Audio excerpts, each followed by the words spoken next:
You must be careful about the words you use, or the words you allow to be used in your house.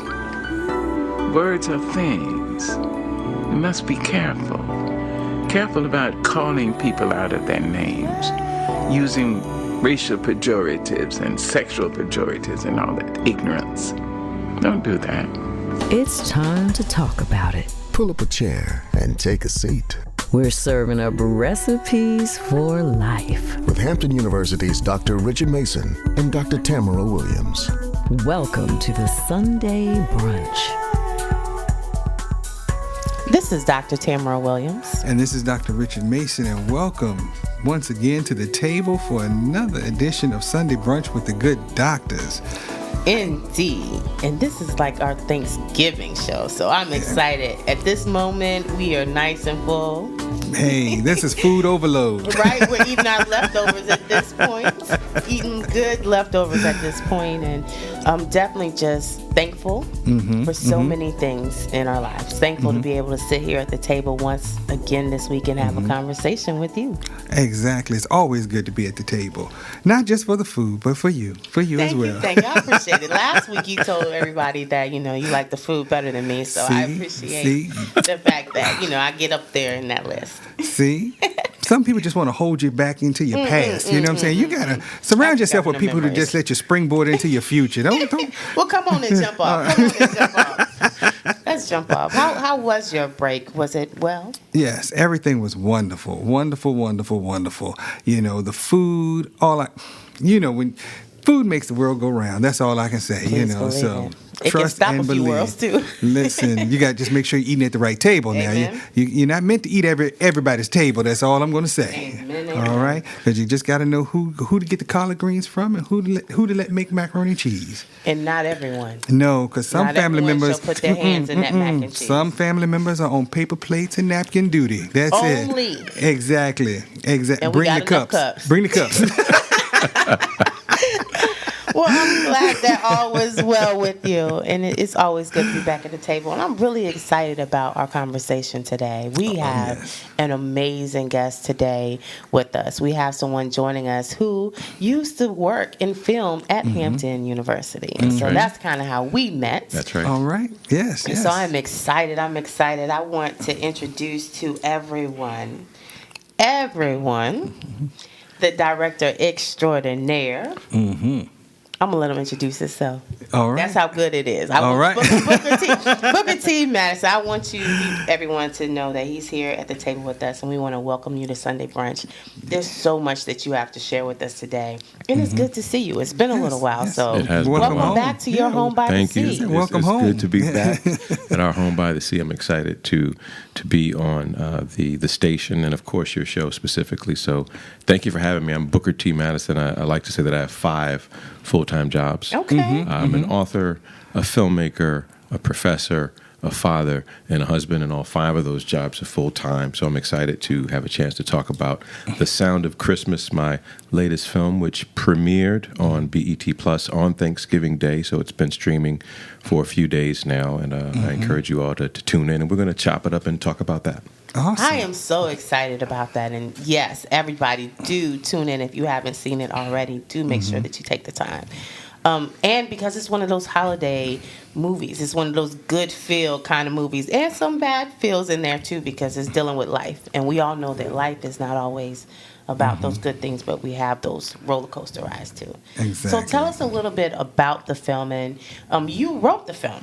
Yes, and it's an adaptation of Tiffany L. Warren's novel, The Replacement Wife, and I wrote the screenplay and directed the film, and it stars Neo, Soraya, Drea Michelle, Roxanne T. Mims, and Elijah Kai in her film debut, as well as Blake James in his film debut, and also Jamal Bryant plays a bishop in the movie as well. Okay, you have a nice cast there.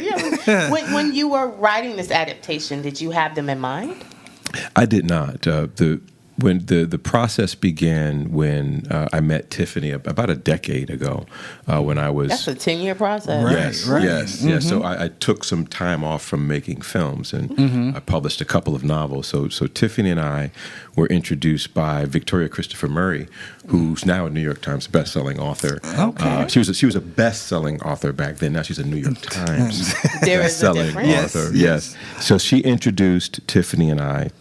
We immediately hit it off, and I've published 2 novels. Tiffany's published well over 20, and we wanted to create something together. But of course, in the film industry, it's great to want, but apart from the cash, what did Rocket say? Still nothing move but the money. Right. And I'm thinking with them names, he had some money. Okay. All right. So Tiffany, shout out to Tiffany for putting me on. She pitched the idea with me attached to write and direct. So that's how I got involved, and I love telling my students that relationship capital is more valuable than any currency, because if you have that relationship capital, you can get the currency, but if you don't have the currency, the relationships, you're not going to be able to get the money. That's right. We got to make you say that one more time, because that was valuable. Yes, that'll preach. To the front and Right. Yes. Relationship capital is more valuable than any currency, because if you have the relationships, you can get the money. That's right. But you're not going to be getting much money if you don't have the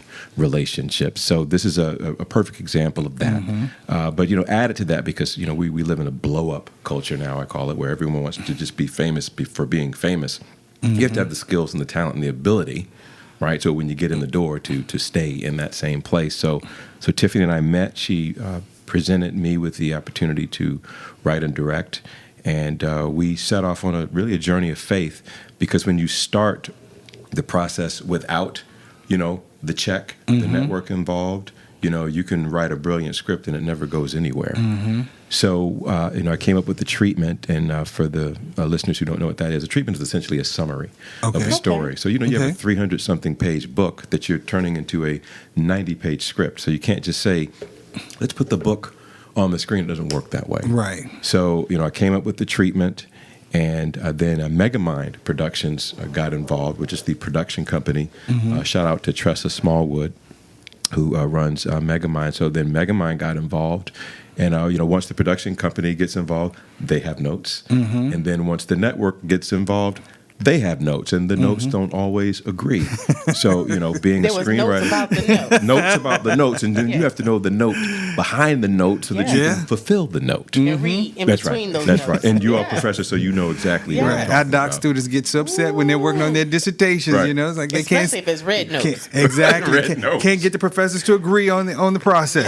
On the committee. Wait a Yeah. minute, aren't y'all a committee? Aren't y'all supposed to be in lockstep? Well, no. We're supposed to tell you where there are issues that you need to solve. Exactly. So, and it's similar with the screenplay. So, once the network gets involved, then you have to, address those notes. And we shot last March of 2022, in the Cascade section of Atlanta, which is a neighborhood that I wasn't familiar with. Beautiful home. I saw the trailer. Yes. So I'm like, it's this neighborhood full of these really nice homes and mansions that black people live in. So in the book, Tiffany had the rich billionaire in the story. It was set in Buckhead, and most people have heard of Buckhead. Yeah. But I'm like, well, if we're shooting in Cascade in this historically black neighborhood, it will make it Cascade in the film. So we shot for 12 days last March in Cascade. It is a musical. So it was challenging to shoot a musical in 12 days, but we did it, and it's an amazing piece, and I'm really looking forward to you all taking a look at it. And one of the major themes that we were talking about before we went on air was that during the holidays, everyone's not happy. Everyone's not. It's not all like the happy Christmas movies. You can still have a Merry Christmas, even though you're going through a tough time, which is a major theme in the film. And that's good, because when we talk about the holidays, of course, we know that as we're leading up to Thanksgiving, and Thanksgiving is kind of that gateway into those moments that we're all having, whether someone passed away during this time period, or the fact that we're going to be without them for the first time. This is the first time we're not going to have Big Mama's, macaroni and cheese. The empty chair. Exactly. How do we manage this? Especially if she was the matriarch of the family. You know, where are we doing Thanksgiving this year? We've always gone to Big Mama. And then that can turn into the family fight. You know, who's going to get the recipes? Who's going to cook this? Who's going to cook that? You know, you just think about Soul Food, the movie, you know, when that became a big issue. That's you right. know, nobody could make Mama's cake like she could, you know. Now, they singing about cakes in your movie. They're not singing about cakes, but to introduce the music, you know, we have 3 Grammy winners who contributed to the music on the film. Of course, Neo, who is the lead in the film.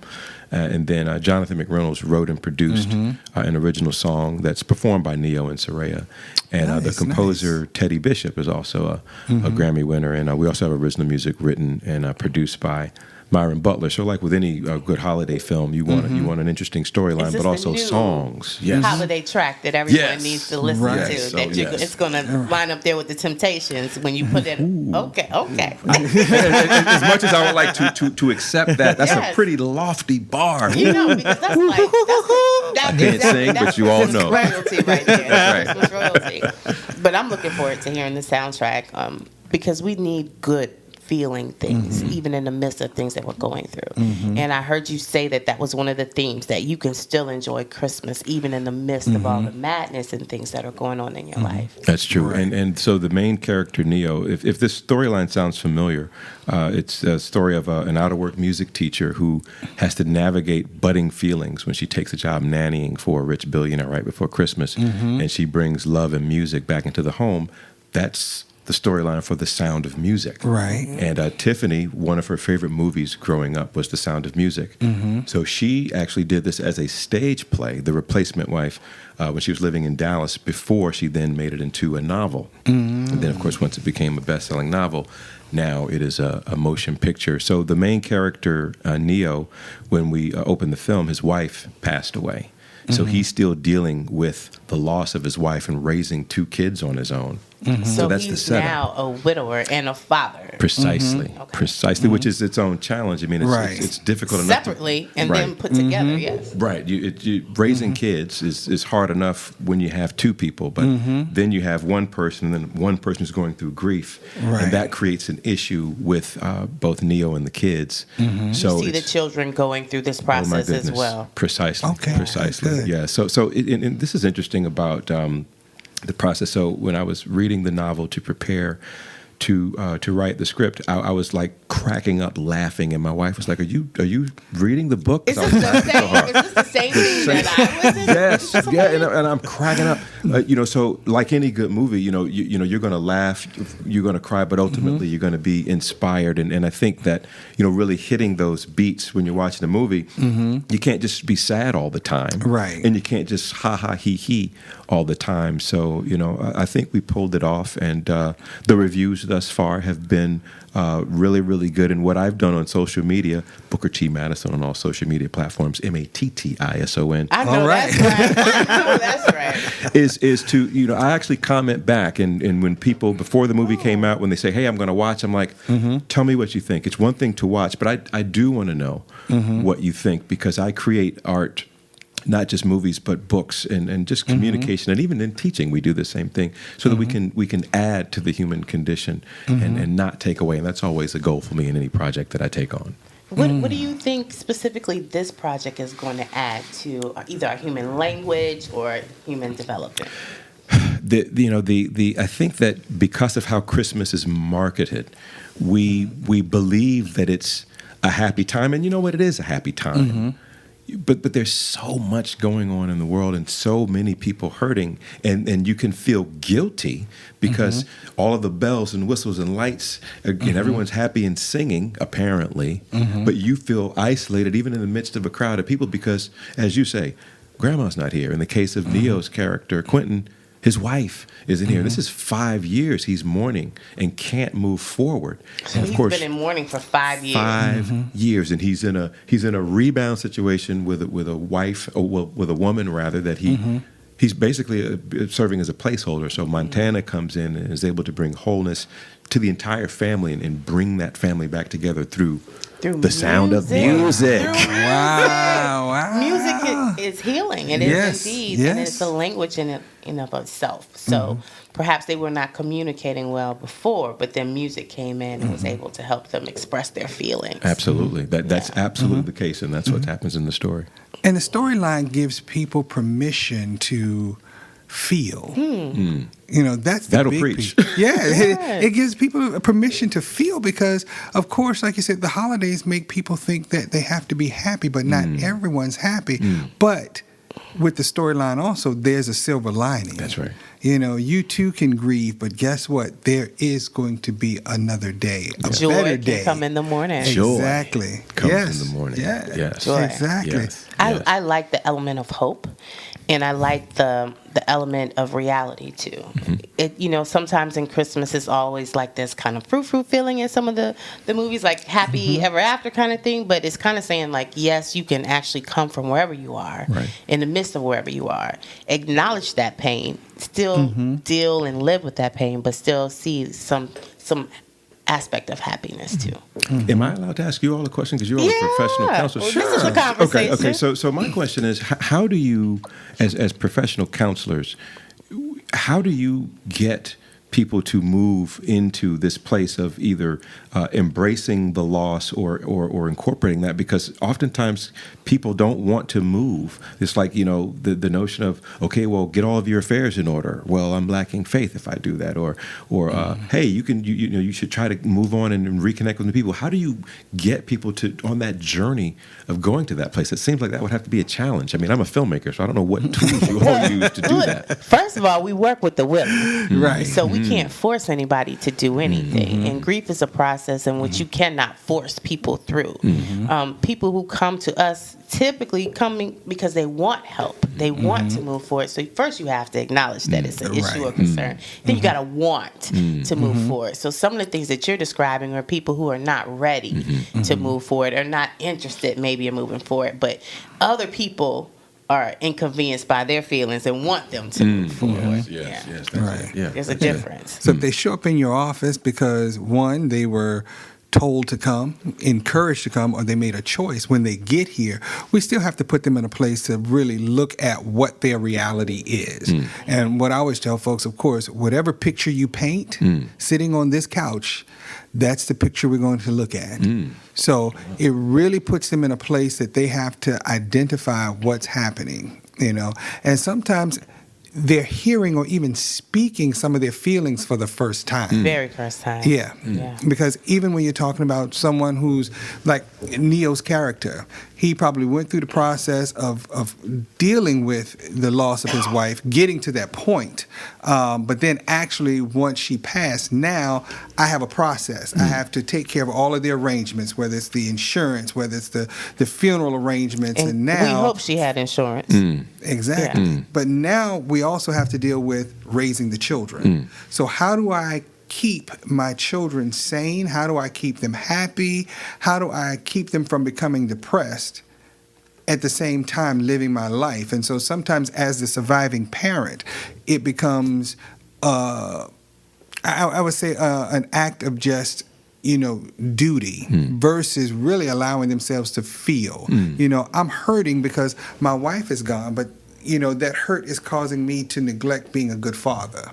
That's the movie. That's the movie. That's it. I'll write the next one. Yeah, right. It's like, what you, we don't need Booker T. Just have him direct next time. It happens a lot of times in grief, especially with those parents. They are not able to help their children maneuver that or even acknowledge it. Some parents don't ever want to talk about that parent, so they shut down, and that doesn't allow the child to have their feelings. And then some only want to talk about that parent, and they don't want to move forward and exist. And then we haven't even talked about what happens when you do move on.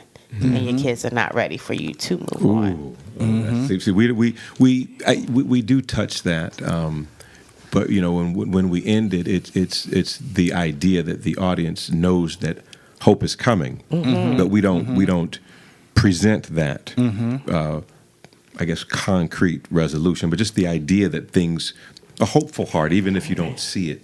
Still, we can end, on a happy note. And things are getting better. Precisely. Precisely. Right. And it sounds, what I'm hearing and liking is it's thought provoking, and it creates a space for a conversation to be had. And there are times in therapy we do utilize books, we utilize movies and things of that nature. And I can't think of the movie. I used to have parents working with blended families years ago, but I remember it was Susan Sarandon in the movie, and she and her husband they got divorced, and Dad married a younger woman, and the kids enjoyed the younger woman, but the son, of course, because Susan Sarandon did not like the whole fact that I'm divorced, he's married this younger woman, created this whole scenario and painted this woman to be a witch and all or whatever. And it really got to her when her son came to her and said, "Mommy, if you tell me to hate her, I will." And I think she saw herself coming out in her son at that point, which then was the U-turn, She was an adult in that situation. Exactly. It doesn't always work out that way. Right, exactly. But it creates, that's where I would say the cinema creates an opportunity to talk about these things, and so people can sometimes see their lives play out on the big screen and get options. Exactly. And get options and identify those feelings. Right. At least a place to have a conversation, at least, because sometimes that's the big thing, is getting people to a place that they're willing to have conversations about the things that really matter in their lives. And so that's huge. Because, the movie Soul Food did the same thing. I would certainly say that it created space for a lot of different topics to occur sitting around the table. Definitely with grief and the loss of a matriarch in the family, and very similar to anytime you're losing people when you're talking about holidays. Right. And so these kids then have been without a mother for 5 years. That's 5 holidays also without a mother, and that normalcy that comes with that. So I can imagine them welcoming in this nanny who's bringing in as much love and light, I can imagine. Not initially, but eventually. Right. Not initially. There's some resistance at first. Because they're acting out precisely because they are dealing with loss and hurt, and also essentially the loss of 2 parents, as it were, because mom is gone and dad is emotionally distant. He checked out. Precisely. Unavailable. That's right. Emotionally unavailable. Yep. And that's what we see in therapy. Unfortunately, when we're dealing with death in certain situations, and even sometimes just divorce, we have to manage that aspect of the absence of someone when it comes to the emotional side of things. How do we balance that in the relationship with the kids? And so it's really a major situation when you're talking about kids being involved and having kids see adults act a certain way. And so helping them to understand what their emotional responsibility is supposed to be, and that's just to be a kid and to be able to have these conversations, to share their feelings and emotions. And that's one of the things that I know that men don't do well. Men don't talk from a sense of feelings and emotions. We talk in terms of thoughts and solutions. That's a big piece. And one of the things that Montana, it's Neo plays Quentin, and Soraya plays Montana. But one of the things that Montana says is that men bury their pain in work because that's what they know best. So rather than dealing with the pain, I'm going to continue to grind and hustle and make more money. And, you always hear people, even on social media and amongst your friends, lionizing grinding, lionizing the hustle, but no one promotes rest. No one promotes We know you're not going to promote that word. I'm not going to promote rest. He is not going to tell you about rest. No, people that know me know I don't ask the Lord for rest, because he might get the wrong idea and call me home. Yes, okay? yes. I tell him I need to relax. I need to relax. I need a relaxation moment, Yes. So, but definitely not rest. I understand that and black women, too, they don't promote taking those moments. Right. We have that superwoman syndrome type situation. And so I understand, like, we're taught, even from slavery, just to push through things, right. to just endure things, and to keep going on, compartmentalize and move on. And so I can imagine what that looks like on film. Absolutely. I'm excited to see that aspect. Yeah, I hope that it resonates with you all, and it is streaming on BET Plus, the streaming app. Sometimes people are like, hey, I don't have BET. Well, if you don't have BET Plus, and it's like Netflix or Apple TV, it's a streaming app. You can get a 7-day free trial. I know that's right. To watch The Sound of Christmas, of course, and other great content, other Christmas movies, as well as other content. So BET Plus, please check it out, The Sound of Christmas. And then on December 9th, it's going to air actually on BET as Yeah, well. so it'll be on the BET channel on December 9th, and that's great. If you have the BET channel, great. The reason why I'm excited about the streamer is because there's no commercials, so you get that full movie-going experience. Once you hit play, you can watch it through. Hey, we love commercials because they pay the bills. However, it's nice to have options. That's right, that's right. And so we do want our listeners to try to get that app, and even especially because you said try that 7-day free 7-day trial free trial. right around that good time. It's That's a good right. time to get that Christmas gift and Absolutely. that Christmas movie in. Absolutely. Well, I like it with no commercials. I'll be totally honest. That's right. And I do know they pay the bills. That's right. That's but right. I do like it without those commercials. So, but I'm hoping people will certainly have an opportunity to watch this. When like I said, for me, the therapist in me, my wife always talks about the fact that I watch movies from a clinical lens. That's the only way we know how. Exactly. You can't unsee what you know. Exactly. It's kind of what I do and a little bit of who I am. That's right. And so, but when I see good movies like this come out, it's one of those things that there's a lesson here to be learned in this whole process. Absolutely. And so I'm excited. I like the idea of where you placed the African American family. Yeah.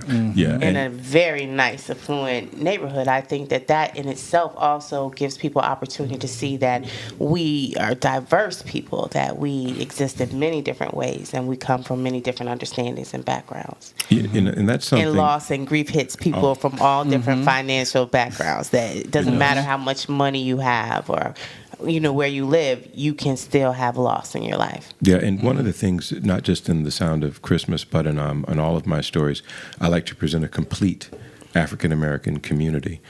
So my debut novel, Unsigned Hype, it was considered a young adult novel, yet there were major characters, like the mother, and there are people of different economic group backgrounds. So it presents this complete black community, which we know that exists. But if you look at black media, you have the hood, and then you have Good Times, right, and then the super rich, or and, Fresh Prince, right. So we have all different types of people. So we have Montana, who obviously has to take a nanny job because she's out of work, and then she takes a job with a billionaire. So we do get to see that economic diversity. A in black the film. billionaire, Right, precisely. right. Yep. How is that in Hollywood though? Because that's something that you sit back and you think about when you just start thinking about all of the different shows you watched. I know there were some folks who didn't like Good Times because they felt like every time there was an opportunity, it seemed for them to get out of the hood, the projects, something would happen. Right. And that's exactly what happened. Right. But then the flip side, you saw the Jeffersons. You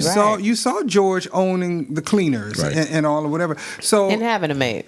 Right, exactly. A black maid at that, Florence. Right. But how is that, what's the perception of that now in Hollywood as it relates to managing or producing shows like that in terms of, blacks, how blacks are perceived? There's a couple of ways to look at that. One is, in cinema or visual storytelling in general, we communicate really in shorthand.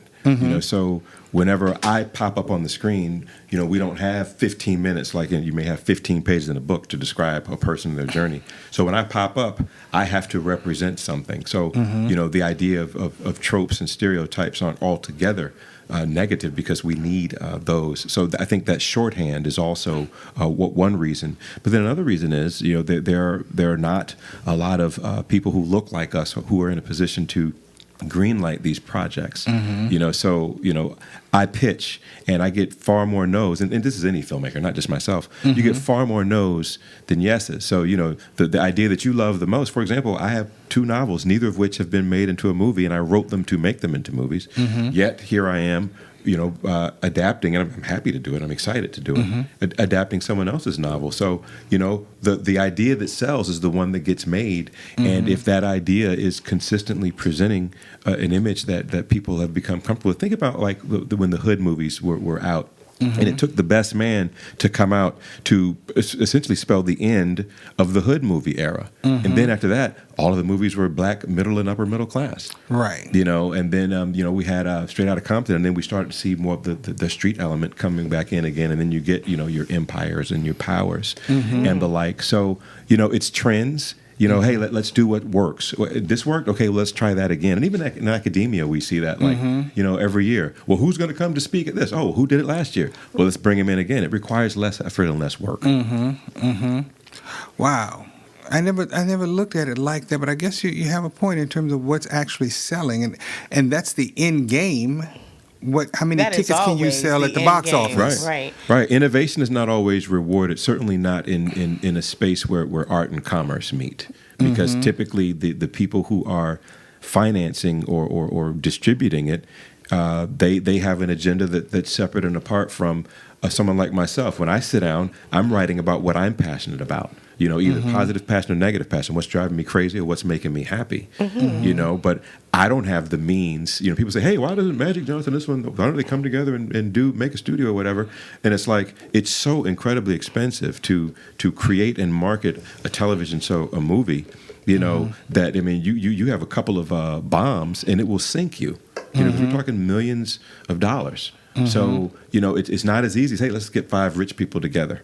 Right. Because even Tyler Perry, he's doing things that are unprecedented. He still is going to need distribution. Right. So even if you could either pitch at the script, you can pitch at the idea stage and it gets bought. You can pitch at the script stage and it gets bought, or you can go out and make it. And it becomes an acquisition, and you're still dealing with these same gatekeepers, because otherwise you're going to have this very beautiful movie sitting on your hard drive in your house and no one's going to ever see it. You just really changed a lot of people's understanding about this process. It's not enough just to write great art. You don't have anywhere to hang it. You don't have anywhere to show it. You don't have anywhere to distribute it. That's right.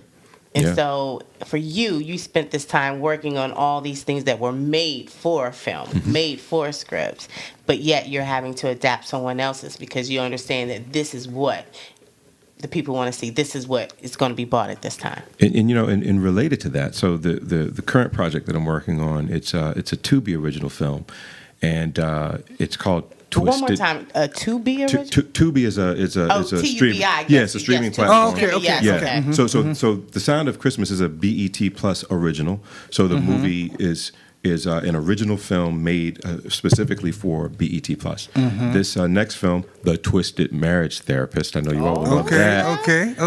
Is a Tubi original film, and again, it's an idea that it was not my idea, but I'm hired to develop it and write it and then eventually direct it. But here we are again, going back to what you're saying. Of course I'm going to take the work, and the work has to resonate with me because I'm essentially a hired gun. I'm hired to write and direct, and I'm fine with that. But the passion projects, those sometimes can continue to be a dream. But you're paying the bills with like this Twisted Marriage Therapist idea. And let me give you the log line. I can't wait to see y'all's reactions to this. I'm scared. She better not be sleeping with her clients. But it's the story of a noted marriage counselor who gets the husband of a couple that she's counseling committed so that she can steal his wife. Twisted Marriage Therapist. Wow. Yes. I said that was twisted. Yes. So we're developing the idea That's right not now. Bringing the family together. But you know what is scary though? I will say this. Oh, Jesus. That has happened somewhere. I'm certain of it. Yeah. Clearly. Yeah, because I think when I look at some of the scenarios, my mindset is always, this is truly a scenario of life being played out on the big screen. Someone has seen this, experienced this, and they've decided to write about it and turn it into a storyline some way, somehow. And even if it was not intentional, we do know as therapists that our clients do have the propensity at times to develop feelings for us, and that they can, and it may not always be intentional, but they come to depend on you, and then sometimes they fall in love with you. But my word, committing the spouse so that you can get with the spouse. That's what's the right. They titled that correctly. Committing the spouse so you can get with the spouse. Make sure you give me credit when you use that. I thank you so much. And I will not play the part of the twisted marriage therapist. I don't even want to play those reindeer games because because that is just so unhealthy for the nature of therapy. Because when you go to a place, you expect to be healed, not hurt. Right. And it's like the abuse of power of like a teacher. Absolutely. Using their power to manipulate a student, which, as unfortunate as that is, it happens. And I guess I understand it. I'm a professor, and it's like, I'm surrounded by students, but the idea that I would then use my position engage to in that activity with your right.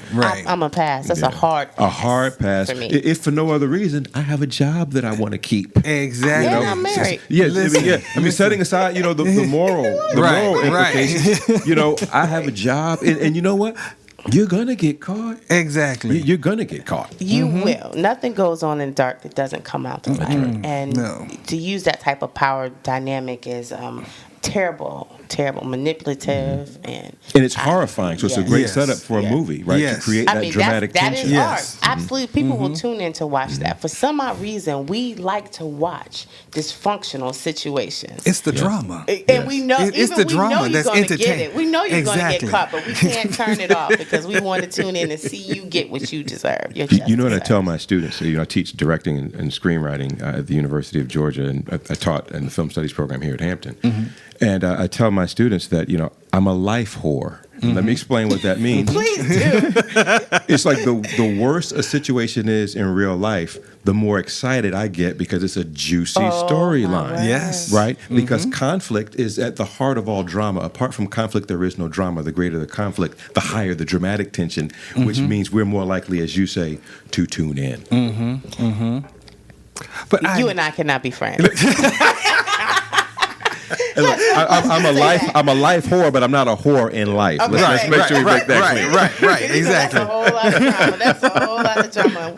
We get paid to deal with drama. We don't want to create any. Look, that's me. I'm trafficking in not just emotion, but you're rolling but in drama. it. You love it. Right. But even if we take a step back and we look at what happens whenever we both tell and appreciate stories, we willingly suspend our disbelief. Whenever we go to the BET Plus app and we hit play, that's not Neo, that's not Soraya, that's not Drea Michelle, that's Quentin, that's Montana. They really live in this. I'm sure Neo lives in a nice mansion in real life. I'm quite sure. I don't. I have a nice house, but it's not the mansion you see in the movie. Not yet. Right, there you go. So the audience makes what? An emotional investment in a protagonist, the main character, who we want to win. And then at a certain point during the narrative, we actually become the protagonists because you identify with yes, that. we're afraid when they're afraid. Don't you go in there. We're happy when they're happy, and at the end, when they achieve their goal, what do?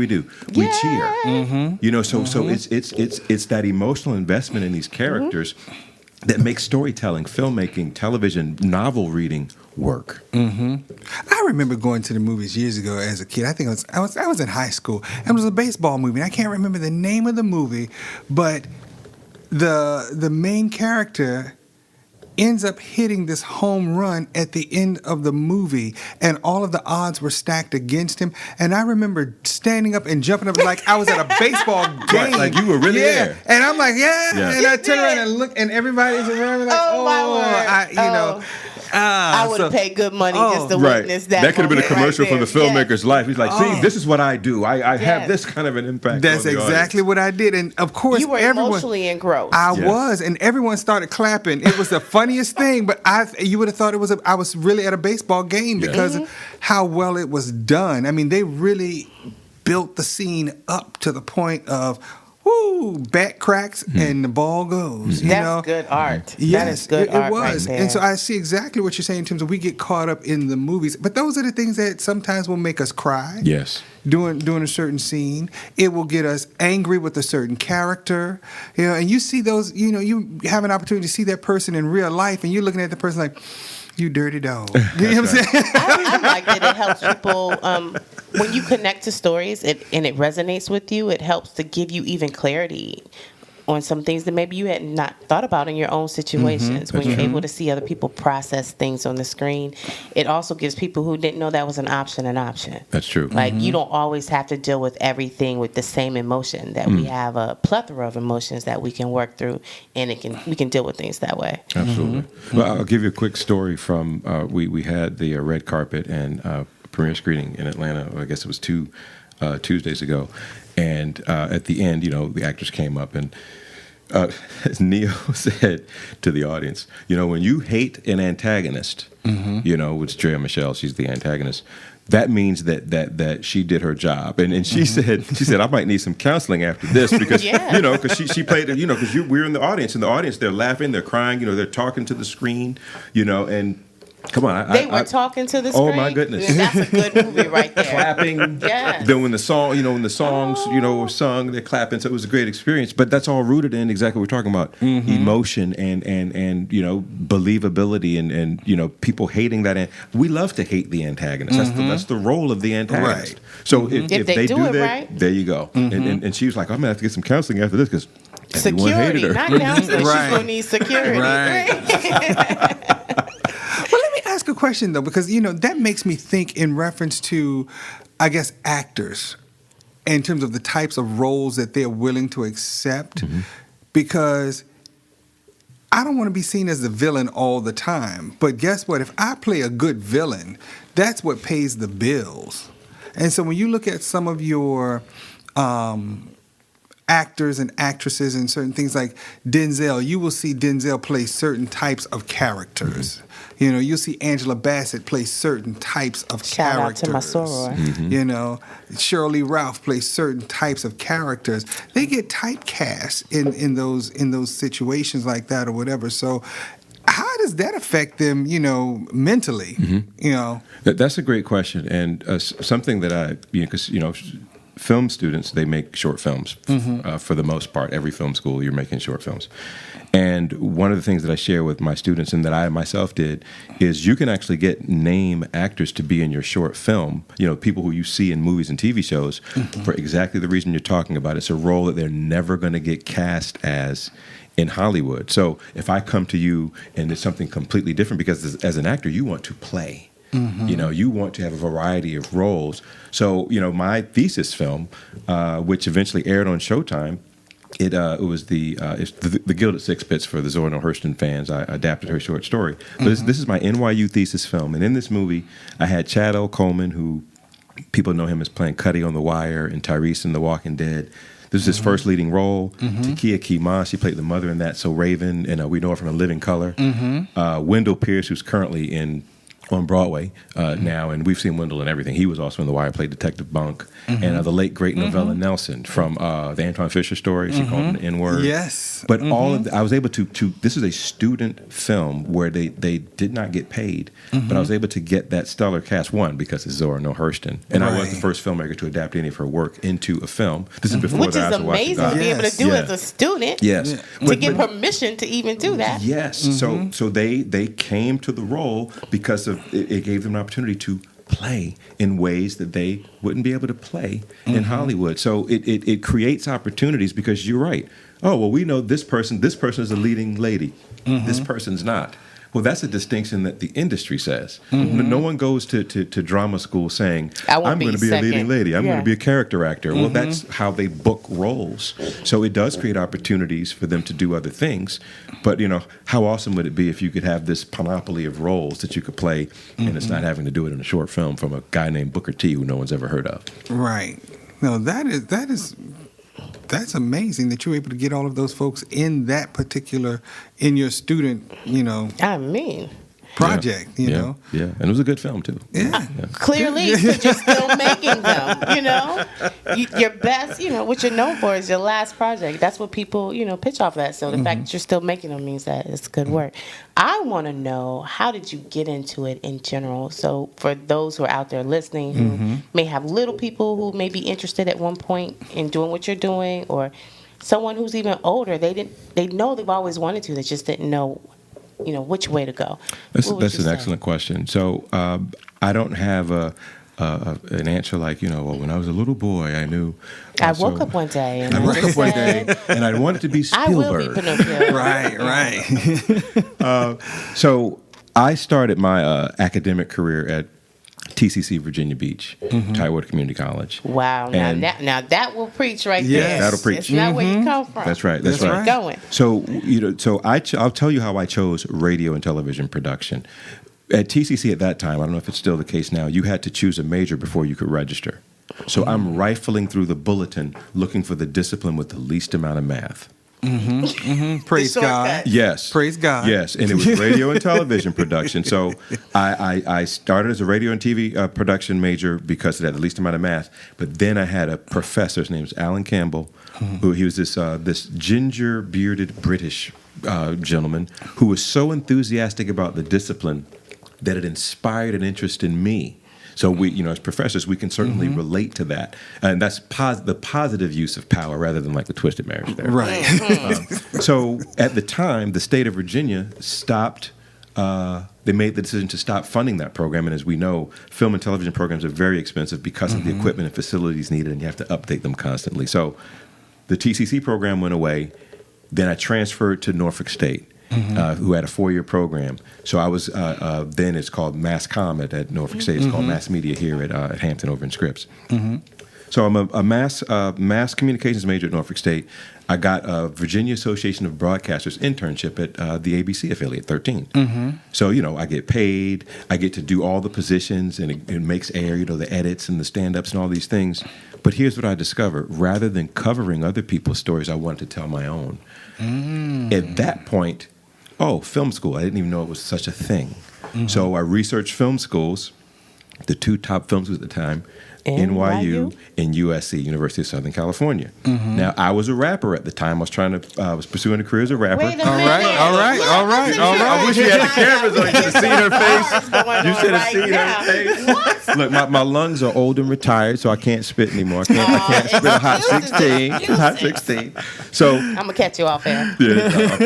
So at the time, I was pursuing a rap career, and you know the East Coast West Coast feud was big. Right. So I didn't go to USC or even apply because I'm like, I don't want to come out and people think I'm a West Coast rapper because I'm an East Coast dude. Right. So I go to NYU. Life changing decisions. I mean, right. It's like the depth of being shallow, right? Big you all day. He's letting you know. Right. But that was huge, though. Yeah, that was huge. It was a critical decision. Yes. You know, and I do believe in God's sovereignty. I must say that too. Okay. Many other plans in man's heart, but the Lord orders his steps. Yes. So I get to NYU, and you know, in my mind, I'm going to pursue music and film. But the grad film program at NYU was so demanding, I couldn't reasonably do both. So because of the tuition dollars, the exorbitant tuition dollars I was investing, I chose film. So that's how I became a filmmaker, but I also believe that God doesn't waste anything. So my first novel, Unsigned Hype, is set in the world of hip-hop. You know, George Lucas said that sound is 50% of a movie. So my knowledge of and interest in music, it comes to bear whenever I'm putting a temp score in the movie so the composer knows what I'm looking for tonally. So that's how I got into filmmaking. It wasn't some grand vision that, hey, I'm going to be a filmmaker. It happened as a result of necessity, opportunity, and then, of course, passion can be married to that. And your gifts make room for you. Absolutely. So once it sparked your interest, it created a conflagration. Okay, you better work that. Yes, vocabulary word for the day. Yes. But it gives, but the story, your storyline gives people hope in terms of being able to follow their passion and follow their dreams. Because we, of course, we hear about the Tyler Perrys, we hear about the Spielbergs, but we don't hear about the others who are constantly trying, and it's a struggle. And I think that's the reality of it all. We can follow our dreams, but know that there's going to be some struggle along the way. You know, that butterfly just doesn't become a butterfly. There's that cocoon phase as well, that's in that cocoon, that butterfly is having all kinds of life struggles. You know, that caterpillar's, trying to have their own metamorphosis to come out as this butterfly. We just don't wake up and be out a of the butterfly. chrysalis, since we're throwing in these words. Chrysalis, that's right. Exactly. Conflagration, chrysalis. It's the seed. It's seed day. Yeah, there you go. Cash groups, everything. Oh, and the cash. Oh, three seeds. Okay. So we have to look at that, and that's huge for people to know. And sometimes I always tell people, because people will look at what we're doing at this place in our lives, and I always tell people, don't judge my book by the chapter you came in on, because there are other aspects of who I am that you've missed if you do that. And so, and who you're going to be. Exactly. Because there are more chapters to be written, of course. Yes. But people will look at things and say, "Oh, wow, it's an easy thing for you. You've done this. You have this great movie coming out. People are coming to find you to write, the script and to direct and everything or whatever. But there are other aspects that you've had to go through to get to this point, 100% as well. And I think that's the side of from a mental health perspective, really just letting people know, just continue to stay your lane and stay the course. And you will get to your destination, whatever that is going to be for you. Absolutely. Your best self. Exactly. Your best self. I think a lot of people mess up in the comparison. I wanted you to share with us so that people can see that it's an option, but they don't necessarily have to take the road that you took. That's right. So some of us fly, some of us prefer to drive, and some of us, we're not going anywhere unless we can walk on our own too. So That's right. I think it's just amazing to hear the story of the option of coming from a community college, because a lot of times people don't think that people can do certain things based on where they start from. That's right. But it's not where you start. That's right. It ain't where you're from. It's where you're at. Well, That's where the you're second going. rock. That's the second Rakim quote. It's where you're going, and it's not how you get there. It's that you get there. And a lot of it. We say the race is not given to the swift. A lot of people want to speed up the process, but you got to get there. Now, you mentioned comparison. So another anecdote I like to share with my students, it was the last Olympics that Usain Bolt ran, and I forget which year it was. And there were two Americans in that race. And during the race, he's the man. And Indeed. they were surprised at how well they were performing. And, they looked. You said don't look to the left or to the right. They looked in that split second of That's all it took.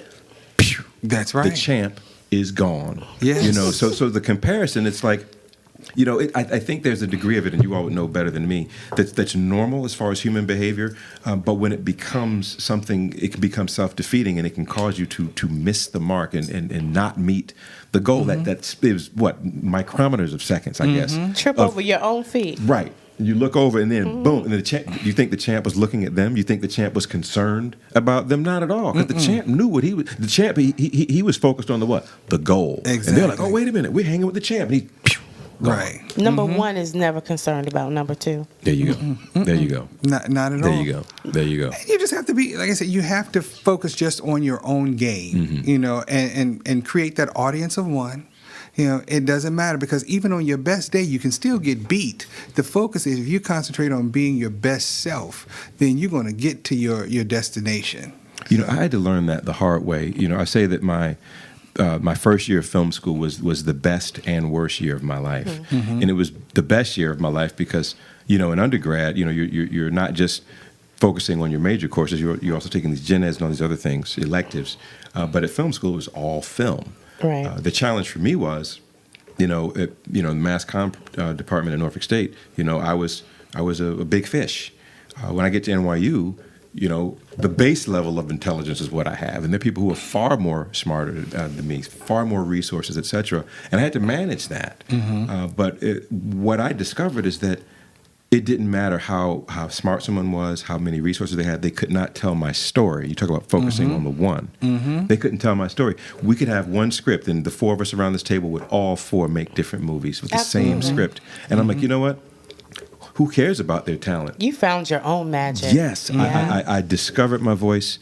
And then once I discovered it, now I can develop it. But I had to manage. Okay, some people are not comfortable unless they're the smartest person in the room, and now they're in a room with people who are as smart or even smarter, and they have to figure out, how do I manage that? Which is something that I had to do. But through that distress, I discovered my voice and the importance of focusing on the one. That's powerful right there. Yes. How you silence the other people around you so that you can even hear your voice. So that you can then present that. And recognizing what's yours versus what's just distilled it down to realizing what's yours versus somebody else's. And I think a lot of times people are messed up because they're listening to the wrong voice. Yes. They're hearing voices in general. Yes. That's a whole nother topic. That's a whole nother topic. And another treatment plan when you listen to voices. Another topic, another treatment plan. Hope your insurance covers it. Be careful. We have to be careful of the things that we entertain, the things that we listen to, the things that we hear, because those are life affirming and life changing at the same time. That's right. So you have to speak that positivity to yourself and hear those things. Not what other people say you can't do, but what you've determined within yourself that you're going to do. There you go. That's powerful that you, at a younger age, realized that you had to make some shifts and some changes. Yes. And know and learn who to listen to in order to put yourself in the place that you needed to be to make those choices. There you go. I love how it was just like, okay, let me just boil it down to the essence and That's and what give we it do back. here at the That's table. it. They got a gas burner. You know, get that heat up and turn it We'll off. stir it up a little bit. Right. But we have to put that out there for people to hear, and make sure that they know. At the end, it's one of those things, like a friend of mine always says, it's not what you call me, but it's what I answer to. And so that gets right into your audience of one and focusing on yourself and what it is that you want to do, and how you see yourself in life. Becoming your best self. And even that's a challenge because of all the voices you're talking about. It's like, well, what do I even want to do? Because my whole life I've been second guessed. I've been denigrated or undervalued. So I don't even know, who I am or what I want or what I'm good at or what I'm interested in because my life has been governed by so many other people. Yeah. Well, Got to get in tune with yourself. Exactly. And I'm excited about the film and all because it really talks about, that's what you're really going to see is how Neo's character is really kind of dealing with himself and dealing with his own issue and everything, whatever, and how he comes out of this thing. Yes. And so that's exciting to me. For me, I really like to see those storylines. So Absolutely. And maybe it'll be a movie you'll say, hey, you all need to, in your counseling sessions, you need to see the sound of Christmas. We're definitely going to check it out for that purpose. Be ye not deceived. And more importantly, yes, we want to see the movie, but I'm glad that we got an opportunity to see you back at your home by the sea. And also, I can't wait to see what else you come up with in the future. We definitely will have to have you come back and talk more good stuff. I'd love to. On Sunday Brunch. Definitely say yes. Thank you for being here. But I am Dr. Richard Mason. And I'm Dr. Tamara Williams. And thank you for joining us right here on WHOV 88.1 FM. The essence of HU. Keep your forward.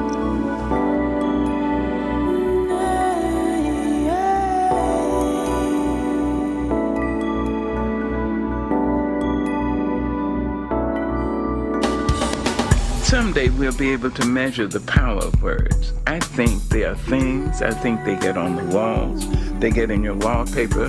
They get in your rugs, in your upholstery, in your clothes, and finally into you. Thank you for joining us at the table. Tune in next Sunday at 1 p.m. for more delicious topical recipes for life on the Sunday Brunch.